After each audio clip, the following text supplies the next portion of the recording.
when you think about superheroes, yeah, you think about their powers and you think about the cool stuff that they can do, but I think we all have some supporting characters, the people that are in their lives who, make their worlds interesting and compelling, who we deeply love.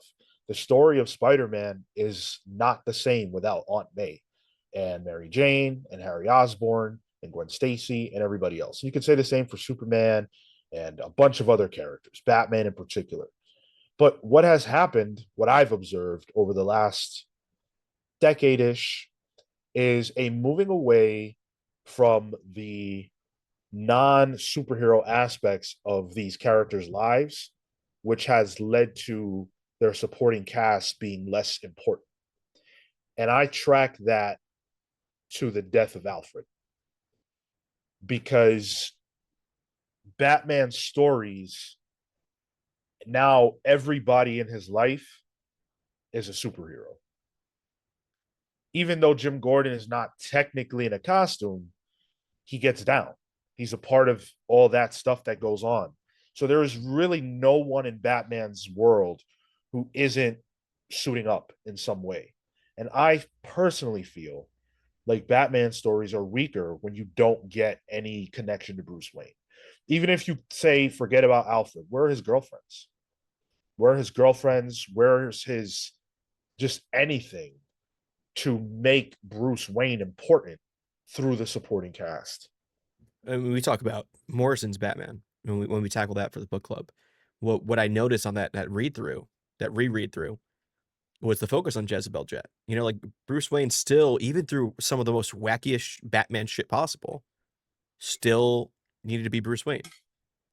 And there was those bits where he was like justifying being beat up, where he just jumps out of a plane, and like he lands badly to justify why he looked so beat up at the time.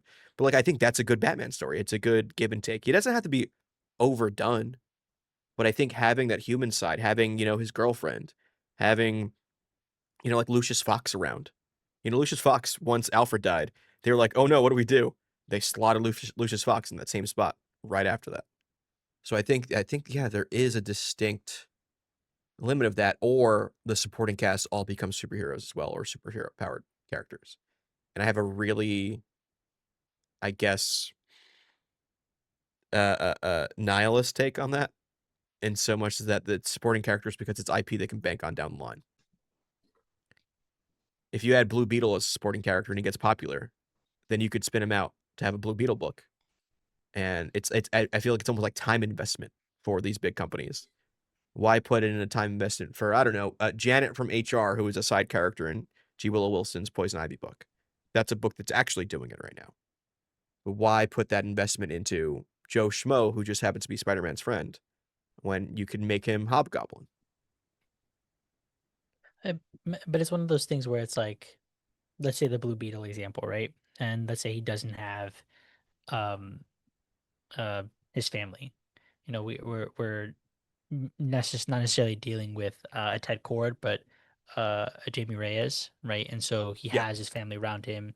If you remove the aspect of family associated, you remove the parts of him that make him human, or rather the parts of him that make him not just the superhero, right? It becomes less monolithic. And I think that becomes the issue with um, keeping your side characters sidelined to just superheroes. I can see that argument. Um, Obviously you can play it up to your advantage, but if you don't get a chance to, like, for lack of a better word, touch grass with these characters don't get to do that, then it's a detriment to who they are. They just become the suit. They just become the aspect of, let's say, Batman, who all he does is work, 24 hours in the suit. I'm sure that thing gets musty, but uh, can you show me a little bit more beyond just uh, what you do surveying the city? So I can get an element of, okay, cool. I'm just hanging out with, my boys. I'm just hanging out with, having dinner with my mom. I think those are excellent moments that add to an individual's character. Not to mention, like, it's integral for storytelling. Like Not to be like, oh, all these depowered people need to be, you know, at the risk of death constantly to tell a good story, but there is sometimes a good story there. You know, like when the Fantastic Four are fighting and Alicia Masters is in trouble, it gives the Thing to, you know, something to fight for. It's almost kind of a way of slotting in the reader in this magical world.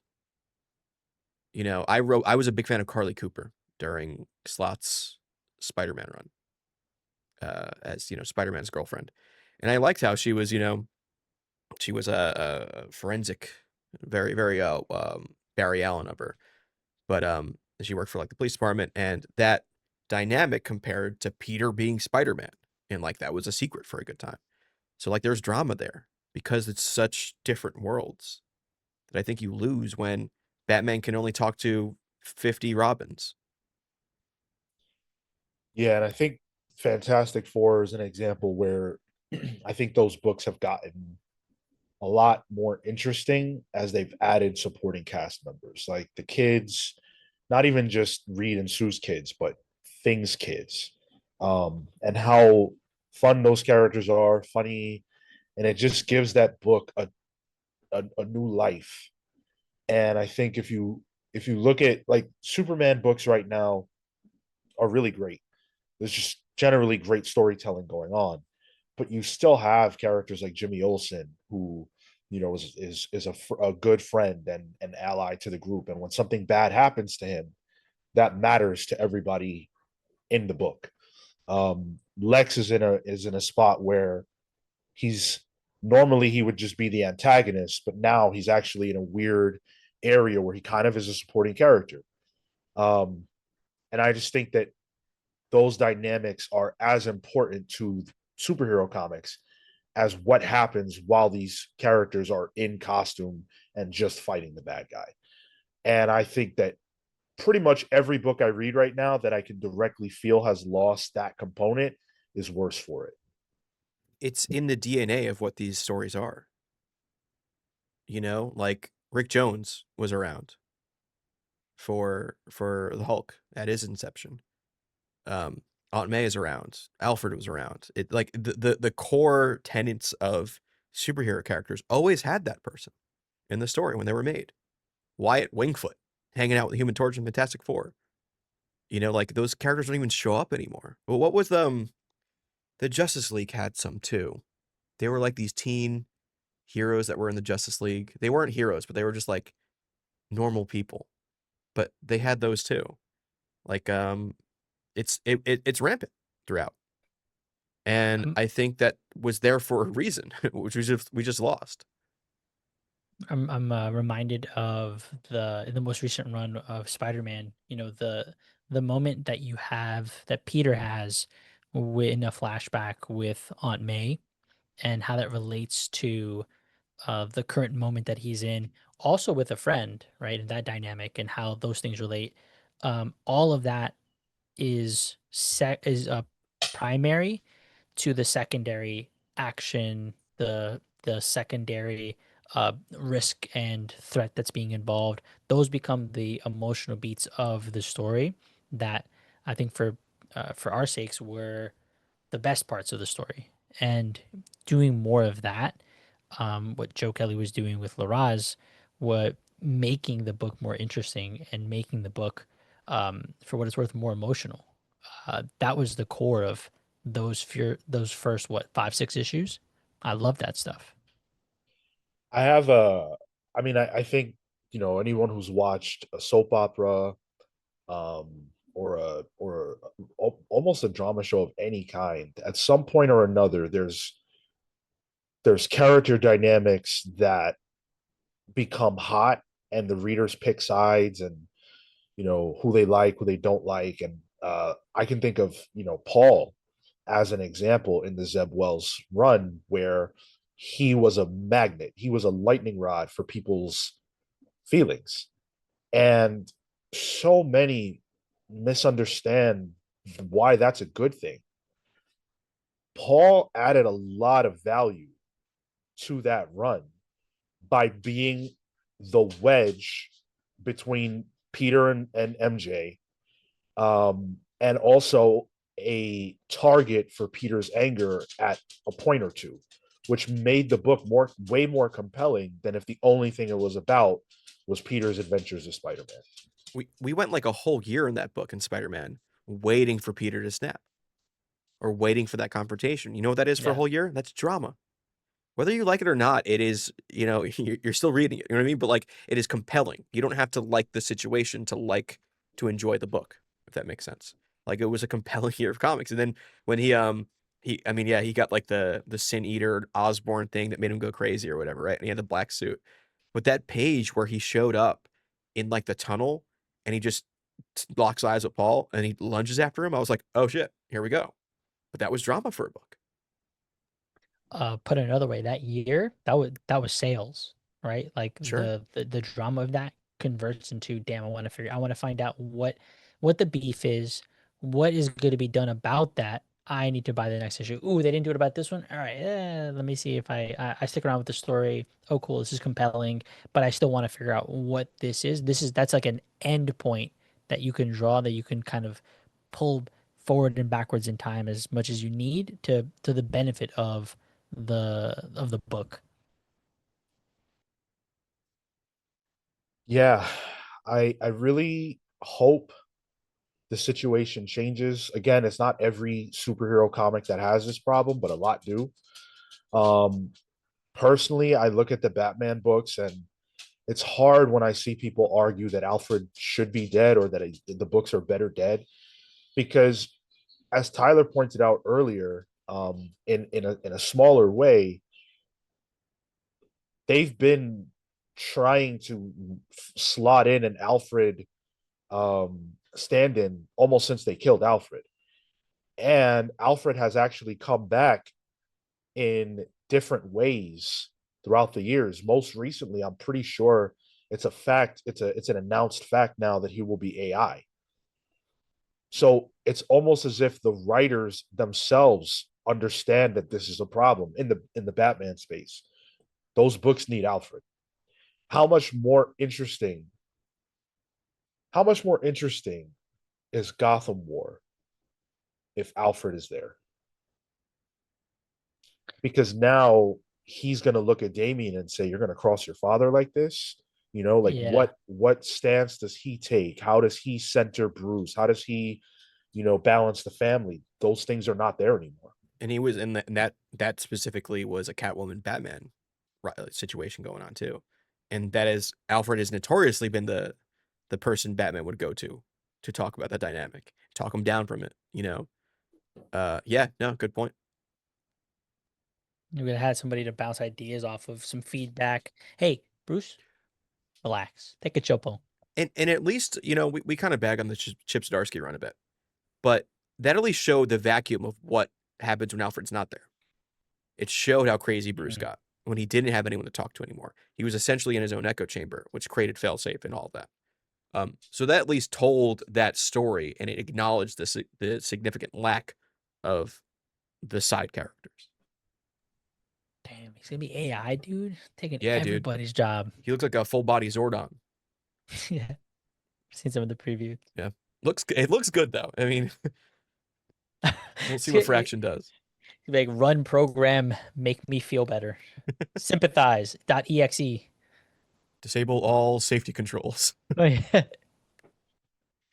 Well, let's see if the comic book industry changes its tune on supporting characters, and just generally speaking, more time with the superheroes we love outside their costumes. That's important. Ultimate Spider-Man, notoriously the original one, doesn't feature Peter in costume for the first 5 issues or something like that. It works. It's really good. It focuses exclusively on his personal journey, his relationship with other people. It doesn't feel like it's rushing to get to the costume. It like respects us enough to believe that we can go through this process and journey with this character. And most books today simply refuse to do that.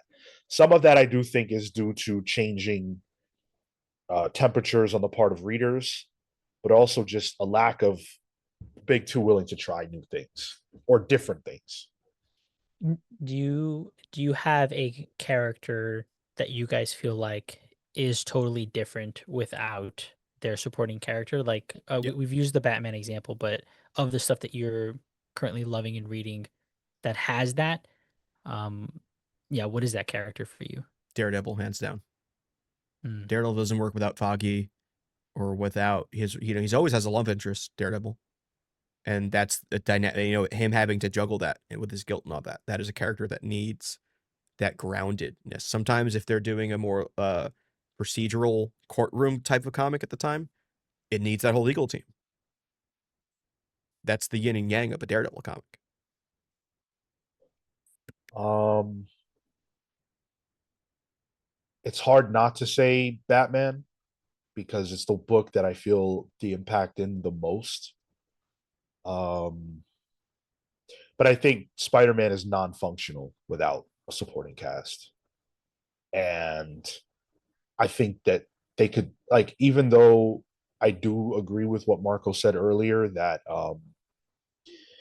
the first 5 issues of the run now did a solid job with using Aunt May and using his new friend and stuff. I think they could do even better. I would love to see that book just filled to the brim with allies, enemies, just non-costumed people, because I think that's when Spider-Man is at his best. I mean, come on, you go back to those 70s, 80s Spider-Man comics and all those people that were in his life, and Captain Stacy, like the death of Captain Stacy is one of the biggest arcs in Spider-Man history, and it's about a cop who dies. For me, it's Constantine. Like his whole thing is the regret that he feels bringing people close to him, taking advantage of people close to him for some more ultimate need, some larger thing than both he and his partners are involved in, and ultimately they pay the price. And that's a defining characteristic of him is he's an asshole, he's guilty about that, and he's gonna continue to do the thing that needs to happen to get the job done, even at the risk of his friends and his family. Yeah, yeah. I hope that the big two take a look at this problem and put some emphasis on fixing it. I think Alfred will be back within the next. I think whoever the next creative team on Batman is will bring Alfred back, and then maybe all will be right with the world. Who knows? Well, let's not go that far, but yeah. What do you guys think? Let us know in the comments. Do you think supporting characters are sidelined right now? Do you think they need to be back? Or do you think that we're making a mountain out of a molehill? Let us know in the comments below. Thanks for watching. Take care.